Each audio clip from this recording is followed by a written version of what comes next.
আজকে বিকাশ ভবনের ছাত্রদের অভিযান ছিল। আমি স্যালিউট জানাবো ছাত্র কর্মীদের, এসএফআই কে। শিক্ষার দাবিতে, শিক্ষাকে বাঁচানোর লক্ষ্যে তারা প্রতিবাদের রাস্তায় আছে। শিক্ষামন্ত্রী বসে আছে বিকাশ ভবনে, নেমে এসে কথা বলতে পারলো না। অযোগ্য, অপদার্থ, ফেল করা শিক্ষামন্ত্রী ওটা রাজ্যটাকে সর্বনাশ করে দিয়েছে।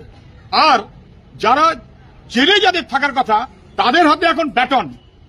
সেই কারণে পুলিশ ব্যাটন চালাচ্ছে ছাত্রদের বিরুদ্ধে। 3-4 পুলিশ লাঠি চালিয়েছে, বহু ছাত্রকে গ্রেপ্তার করেছে, ছাত্রীদের গ্রেপ্তার করেছে মহিলা পুলিশ ছাড়া। এটা অসভ্যতা। ওরা তো ছাত্র, 18, 19, 20 বছর বয়স, লেখাপড়া করে। লেখাপড়ার সুযোগ এবং অধিকার যে কেড়ে নিয়েছে সরকার, তাকে জেলে পাঠাতে হবে।